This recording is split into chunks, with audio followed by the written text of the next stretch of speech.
प्रेमचंद द्वारा रचित कहानी मंत्र आदर्शोन्मुख यथार्थवादी कहानी है।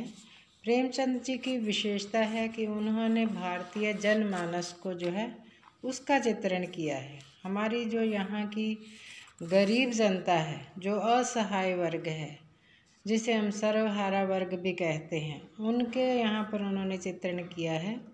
और उन्होंने हमारा जो स्वरूप है समाज का, उस समाज के स्वरूप को, उसकी समस्याओं को उठाया है। उनके बारे में नंद दुलारे वाजपेयी जी ने कहा था कि जो प्रेमचंद जी हैं, उनकी प्रारंभिक जो कहानियां हैं वो तो आदर्शवादी कहानियां हैं, लेकिन धीरे धीरे जैसे जैसे वो समाज की तरफ उन्मुख होते गए हैं तो उनकी जो कहानियां हैं वो यथार्थवादी कहानियां हो गई हैं, जिनके अंदर हम कफन कहानी जो है उसका नाम जो है ले सकते हैं कि इस प्रकार जैसे जैसे परिस्थितियां बदलती गई उनका उन्होंने वैसा चित्रण किया है। मंत्र कहानी जो है यह भी आदर्शोन्मुखी कहानी है, यथार्थ का चित्रण करती है लेकिन एक आदर्श भी स्थापित करती है। इस कहानी की जो मुख्य कथा है उसको हम उसके बारे में विस्तृत रूप से जानेंगे कि इसके अंदर एक डॉक्टर चड्ढा हैं जो कि अपने उनकी आसपास के गांवों के अंदर, शहरों में उनकी अच्छी प्रसिद्धि है। वो अपने आप को शारीरिक रूप से फिट रखने के लिए नियमित रूप से वो संध्या के समय खेलने जाते हैं। अपने स्वास्थ्य को लेकर के बहुत सतर्क हैं, उनके जो विचार हैं वो भी दृढ़ हैं। परिवार में उनके एक बेटी है, एक बेटा है और उनकी पत्नी है। प्रत्येक स्थान पर उनका जो मतलब रहने सहने का ढंग है वो किस प्रकार से विशिष्ट रूप में जो है उनको दिखाया गया है। डॉक्टर साहब जो हैं गोल्फ खेलने के लिए तैयार होते हैं कि ऐसे ही समय में एक वृद्ध व्यक्ति वहाँ पर आता है जिसका नाम भगत बताया गया है। तो वो जो है अपने बीमार बच्चे को लेकर के वहाँ आया है कि उसका बच्चे की तबीयत बहुत ज़्यादा ख़राब है। डॉक्टर साहब की संपन्नता को देखते हुए गरीब व्यक्ति पहले बहुत डरा हुआ है। वो सहमा हुआ सा डॉक्टर साहब से निवेदन करता है कि आप मेरे बच्चे को देख लें तो वो शायद बच जाएगा। डॉक्टर साहब जो हैं उस समय खेलने जाने के लिए एकदम तैयार थे, अनुशासन के अत्यंत अनुशासन प्रिय थे। तो वो उसे कहते हैं कि अब ये समय तो मेरा खेलने का हो गया है, तुम कल आ जाना। तो उस वृद्ध ने उनके आगे याचना की कि उनकी मेरी तो एक ही संतान बची है और बहुत बीमार है, अगर आप उसे देख लेंगे तो आपकी कृपा दृष्टि होगी। लेकिन डॉक्टर साहब उसकी बात सुनते नहीं हैं और वहाँ से चले जाते हैं। तो निश्चित रूप से जो वृद्ध व्यक्ति है जिसकी एक ही संतान है, हालांकि उसके मन में कहीं ना कहीं यह तो अवश्य था कि उसका जो बच्चा है, जैसे उसके अन्य बच्चे जो हैं काल कलवित हो चुके हैं, उसी प्रकार ये भी नहीं बचेगा। लेकिन कहीं ना कहीं मन के अंदर एक आशा थी कि शायद डॉक्टर साहब उसे देख लेंगे तो वो बच जाएगा। लेकिन जब डॉक्टर साहब पर उसकी प्रार्थना का कोई प्रभाव नहीं पड़ता तो वो बहुत दुखी होता है और दुखी मन से वहाँ से वो चला जाता है। और वहाँ जाकर के उसका बच्चा जो है उसकी मृत्यु हो जाती है। अब क्या है, अपने परिवार के अंदर पति पत्नी दोनों ही रह जाते हैं। उनकी इसी तरह से पहली संतानें भी जो हैं जा चुकी थी। तो वो ये भी जानता है कि मेरे कौन सा कोई इतनी बड़ी लंबी चौड़ी जायदाद है जिसको संभालने वाला कोई नहीं बचा। लेकिन वो वृद्ध व्यक्ति जो है बेचारा खून के आंसू पी करके रह जाता है। अब दूसरा दृश्य दिखाया गया है कि डॉक्टर साहब के घर के अंदर बहुत बड़ा आयोजन चल रहा है। उनका बेटा जो कि जिसका नाम कैलाश बताया है, उसका जो है जन्मदिन मनाया जा रहा है। तो वहाँ पर संभ्रांत परिवारों वाले जो लोग हैं अपने अपने पारिवारिक सदस्यों के साथ वहाँ पर आए हुए हैं और वहाँ पर अच्छी खाने पीने का प्रबंध जो है वहाँ पर किया गया है। कैलाश जो है उसको सांप पालने का शौक़ है, उसने अपने घर के अंदर सांप पाले हुए हैं। तो जो लोग वहाँ पर आते हैं तो जैसे बातचीत चलती रहती है तो वो लोग कहते हैं कि अब हमें आप जो कैलाश है वो सांप दिखाए कि तुम्हारे सांप कहाँ पर हैं। सब लोग इधर उधर से उसकी आवाज़ उठाते हैं। तो कैलाश की एक महिला मित्र जो होती है मृणालिनी, वो भी उससे आग्रह करती है कि वो अपने सांप दिखाए, लेकिन कैलाश जो है किसी का आग्रह स्वीकार नहीं कर रहा है, क्योंकि उसका मानना है कि आज वो मौका नहीं है कि मैं सभी को अपने सांप दिखाऊं। मृणालिनी और कैलाश दोनों सहपाठी थे और दोनों एक दूसरे से प्रेम करते थे, और जब वो उससे आग्रह करती है तो आसपास के जो उसके अन्य साथी होते हैं तो वो भी उसको भड़काने की कोशिश करते हैं कि देखो तुमने कहा है, लेकिन ये इतनी टाल मटोल कर रहा है, आप इससे आग्रह करें कि वो दिखाएगा।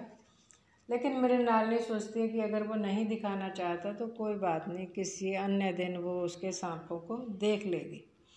तो यहाँ पर थोड़ा हंसी मजाक जो है वो दिखाया गया है कि कैलाश और मृणालिनी के जो मित्र मंडली है किस प्रकार उसे उकसाने का प्रयास करते हैं। अब ऐसे समय में कैलाश को लगता है कि शायद उसे सांप दिखा देने चाहिए, क्योंकि सब लोग मृणालिनी को उनकी बातों से चिढ़ा रहे हैं। तो कैलाश जो है उनको सांप दिखाने का जो है कार्यक्रम शुरू करता है। वो एक एक सांप को ला करके वहाँ पर उनके सामने महुअर बजा करके सांप को वहाँ पर उनके करतब दिखाने लगता है। सब लोग उसको देखते हैं, उसको कभी वो गर्दन में डाल लेता है, कभी हाथ में लपेट लेता है, लेकिन अब मृणालिनी को थोड़ा सा डर लगने लगता है कि उसे शायद उसे नहीं कहना चाहिए था। लेकिन कैलाश किसी की नहीं सुनता। वो कहता है, अब जो लोग हैं वो उस पर टीका टिप्पणी कर रहे हैं कि शायद इसने सांप के दांत तोड़ दिए होंगे जो वो इस प्रकार से बिना डरे दिखा रहा है।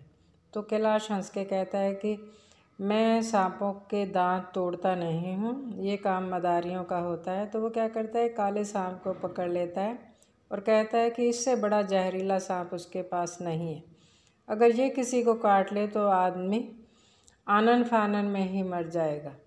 अब वो जब उसे दिखाने का प्रयास करता है तो वो सांप की जो गर्दन है उसको दिखाने के चक्कर में थोड़ा ज़्यादा ज़ोर से दबा देता है। अब वो इतना ज़ोर से दबाता है कि सांप को उससे तकलीफ़ होती है, और सांप को ये समझ नहीं आता कि ये मेरे साथ ऐसा व्यवहार क्यों कर रहा है, और उसकी गर्दन को ज़ोर से दबा करके उसका मुंह खोल करके उसके जहरीले दांत जो हैं लोगों को दिखाता है कि मैंने इसके दांत जो हैं वो नहीं निकाले हैं। अब सांप को ये भ्रम हो जाता है कि शायद वो उसे मारना चाहता है। जैसे ही उसका हाथ ढीला पड़ता है तो वो कैलाश की उंगली में ज़ोर से काट के उसको भाग जाता है। अब कैलाश की उंगली से खून निकलने लगता है और आसपास डॉक्टर साहब भी भाग के आते हैं, और वो चाहते हैं कि नश्तर से उसके ऊपर एक काट दें ताकि वो वहाँ से खून निकल जाए। लेकिन कैलाश कहता है कि नहीं, उसके पास कोई जड़ी बूटी है जो मैं वो लगाऊंगा तो ठीक हो जाऊंगा। लेकिन क्योंकि उसने पहले ही कहा था कि सबसे जहरीला सांप है, तो वहाँ पर कुछ भी समय नहीं लगता, और इतने में क्या है कि कैलाश जो है वो गिर जाता है, क्योंकि जो जहर का असर है उस पर हो चुका है। अब कैलाश की दुर्दशा है वो प्रति क्षण जो बिगड़ती चली जाती है। अब घर के अंदर कोहराम मच जाता है। डॉक्टर चड्डा के जो मित्र मंडली है, जो कैलाश के मित्र मंडली है, वो सब स्तब्ध हो जाते हैं कि ये क्या हो गया। तो वहीं पर जो कोई व्यक्ति हैं वो कहते हैं कि अभी भी ऐसे ऐसे लोग हैं जो कि अपने मंत्र के माध्यम से इसके विष को उतार देंगे। कोई झाड़ फूंक वाले को बुलाता है। इस प्रकार सारे जो ये लोग प्रयास करते हैं किसी न किसी तरह कुछ ऐसा हो सके जिससे कि उसे बचाया जा सके। तो इन्हीं में से कोई ऐसा एक भला व्यक्ति होता है जो जाकर के भक्त को ये सूचना देता है कि किस प्रकार से जो डॉक्टर हैं उनके बेटे को किस प्रकार से सांप ने काट लिया है, तो तुम्हें उसका मंत्र द्वारा विष उतारना चाहिए। अब जो वो वृद्ध है ये वही व्यक्ति है जिसके पुत्र को डॉक्टर चड्डा ने समय पर उसका इलाज नहीं किया था। तो भक्त के मुंह से एक बार निकलता है कि मैं नहीं जाऊंगा वहाँ पर, जब डॉक्टर ने मेरे बच्चे की परवाह नहीं की तो मैं वहाँ पर जा कर के क्या करूँ। तो मैं भी किसी की मतलब ऐसी परवाह नहीं करता हूँ। लेकिन वो व्यक्ति जब कहकर चला जाता है तो भक्त को वहाँ पर व्याकुलता बढ़ जाती है। वो एक क्षण के लिए ना बैठ पाता है, ना खड़ा हो पाता है, वो असमंजस की स्थितियों में है। फिर वो देखता है कि उसकी पत्नी सो गई है तो वो धीरे से वहाँ से निकल जाता है। यहाँ पर करुणा और कठोरता दोनों का जो मिश्रित स्वरूप है वो दिखाया गया है। वो डॉक्टर साहब के द्वार पर पहुँचता है और डॉक्टर साहब को कहता है कि अगर आप इजाज़त दें तो मैं आपके बेटे को देखूं। डॉक्टर साहब कहते हैं अब तक तो जो होना था हो चुका, अब मेरे बेटा किस प्रकार जिंदा हो सकता है।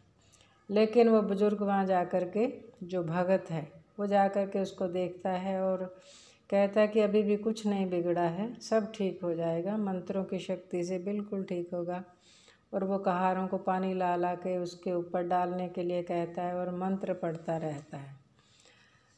तो धीरे धीरे क्या है कि किस प्रकार से जो कैलाश है, जो कि जिसको सांप ने काट लिया था, तो वो अब इसके मंत्रों के बल पर, उसके द्वारा जो इलाज किया जा रहा है उसके बल पर वो अपनी आंखें खोल देता है और सब लोग हैरान रह जाते हैं। डॉक्टर चड्ढा दौड़ करके अपनी पत्नी को बताते हैं वो ठीक हो गया है और वो दौड़कर भक्त के पैरों पर गिर पड़ती है और कैलाश के पास चले जाते हैं। इतने में ही जो सब लोग प्रसन्न हैं, एक दूसरे को मुबारकबाद दे रहे हैं, लेकिन भक्त अचानक चुपचाप वहाँ से चला जाता है और डॉक्टर साहब उसे ढूंढते हैं कि मैं किसी न किसी प्रकार से उस व्यक्ति के जाकर के पैर पकड़ लूँगा।